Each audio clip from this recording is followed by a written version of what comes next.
All right, we're going to work on this is module 3, case problem 2. Module 3, case problem 2. So as you can see, basically we're going to determine the schedule of this particular production. The production looks like a game, online game production company trying to determine the start date, release date. Actually, release date is predetermined, but we're going to make those schedule happen by assigning start date and other series of those different phases to make this happen. Okay, so let's get started. That's page, hold on just a second. What's the page number here? 3-55. Okay, 3-55. All right, step 3. So I'm in production schedule. Then I'm going to go ahead, click B4. Says enter the date 9/12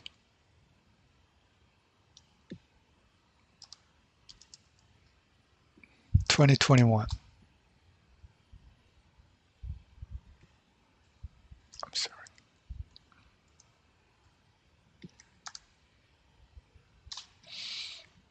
And B10, we're going to move on to B10, start date.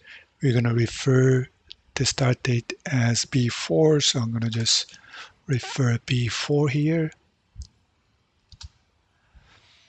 C10, which is end date, end date.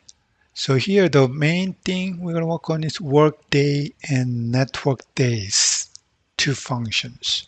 So work day will determine the particular day you're going to return from break, holidays, those kind of things. Network days is going to determine total number of working days. So two different things. At this time, we're going to work on the work day function. So C10, we're going to type work day. As soon as you try to type work days, it's going to return number of similar name functions. So I'm going to just double click on work day. So the Excel tell you what to do here, right there. First variable in the parenthesis will be start date. So start date obviously will be B10. So I'm going to click B10, comma, then followed by number of days, because we're going to determine what date you're going to return. So how many days you're off. So number of days will be, according to the instruction, number of days will be D10. So I'm going to click D10 or type it in D10s. Because D10 is kind of behind this thing, so I'm going to just have to type it in D10, comma, and the option is holidays, a specific holidays or number of holidays. So we're going to highlight holidays is given, which is in column H. So I'm going to highlight them, press enter. The end date will be September 24th. And that was step 5. Step 6. Now we know what to enter end date column. So I'm going to basically autofill all the way down. Before I do that, I want to make sure I have the absolute cell reference to the H10 and H29. Otherwise, it'll change it to H11, H30 by itself. So made it absolute cell reference. Then I'm going to autofill all the way down. Okay, don't worry about the format of the number right now because these are the blanks, right? So that's why this number is not, not correctly prepared. So anyways, it's like let's work on number 7 and B5. Now we're going to move up release date. So release date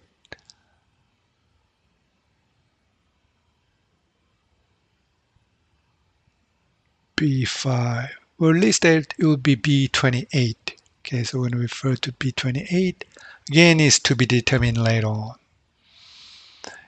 Then step 8, B6, we're going to use network days. There you go, network days to find total number of working day. Okay, so the first variable will be B4, comma. The second variable will be end date, which is B5, obviously, comma, and holidays are in column H. So again, the format looks weird, but uh, the Excel will find it as we complete all the way down later on. And total calendar days, which is difference between start date and release date. So I'm going to take release date minus start date. Okay, so that was step 9. But I think somehow this case problem 2, they forgot to tell you complete all the way down because it doesn't say anything about B14 through B28. Okay, so we're going to have to do B14 through B28 manually. Okay, so what's going to happen is the start date will be, as you can see, 1 day workday after the initial storyboarding end date, which is previous phase, right? So this initial storyboarding ends on December 23rd, so start date most likely 24th, unless 24 is holidays or something. 24th, 25th is holiday, right? But we'll see how it works, okay? Using workday function. So we're going to start workday as it tells us. So 1 day will be after 1 day the initial storyboarding, which is the storyboarding will end 23rd. That will be our first variable. And number of days will be given right here as a 1, comma. And holiday is optional, so we're going to show the holiday in column H percenter. So it will be 27, because it looks like 24, 25, 26 holidays and weekends probably. I don't have the calendar, but all right. So we'll do the same thing here, workday, and it tells us there's one workday after the storyboarding, final, whatever, which is a previous phase, right? So I'm going to click that as a first one. Then I'm going to click the number 1, which is the second variable. Then I'm going to highlight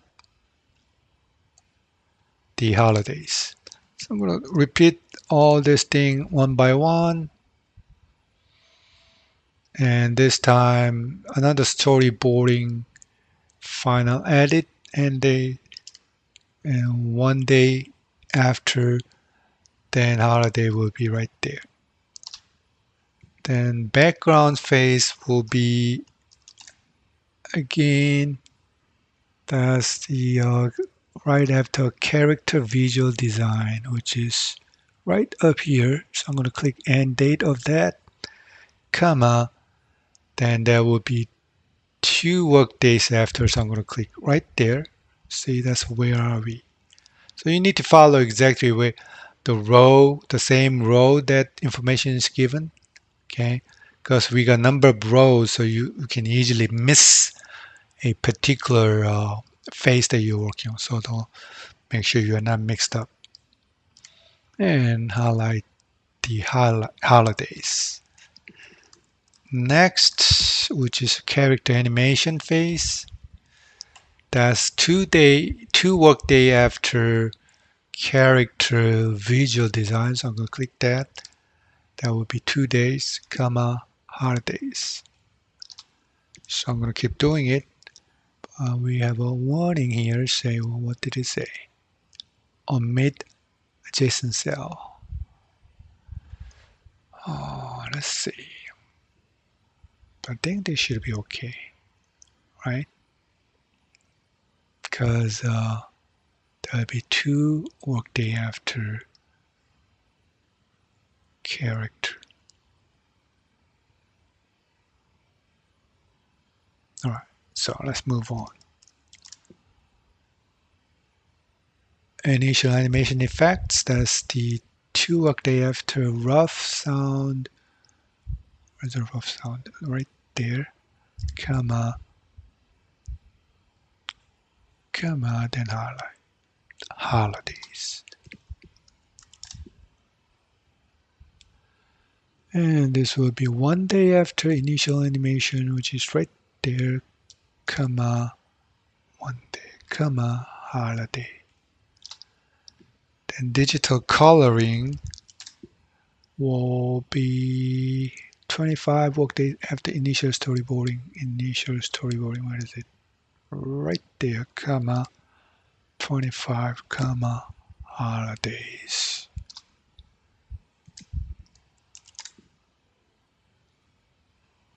That's 1 workday after cleanup animation.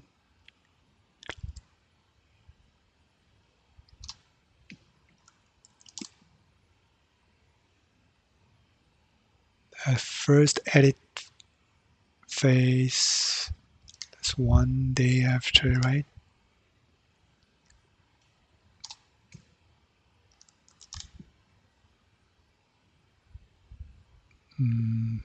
Testing end date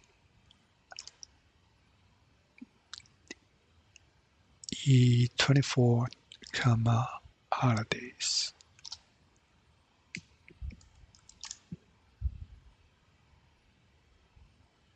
1 workday after revision end date, right there, comma.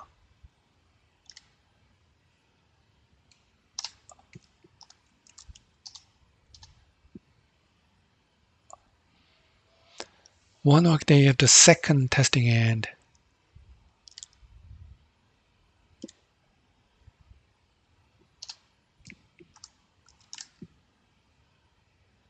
One workday after final approval. There you go. Finally, release date will be 1 day after the production end date.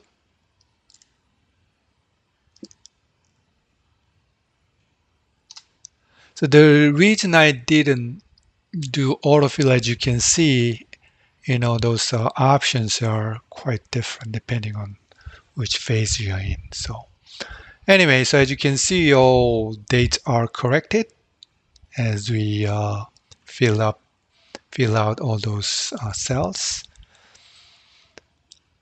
And next step will be step 10.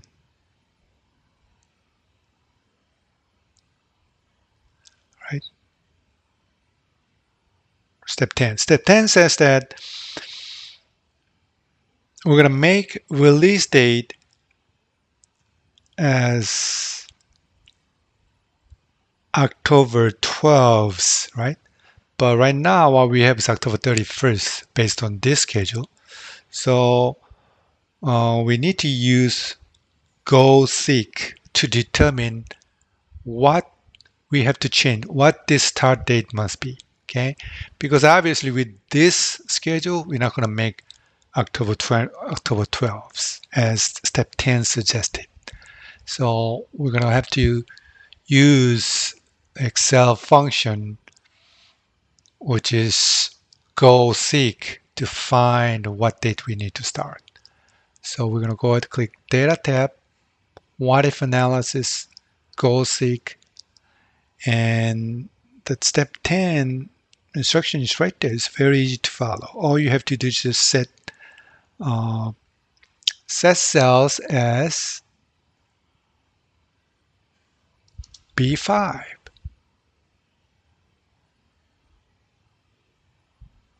which is release date. Okay, and to value, meaning what's going to be new value, or what's your target date, which is in this case October 12th, 2022. That's our target date. So to make this happen, what the start date must be, like before, when we need to start to make this release date October 12th. So the by changing cell must be before.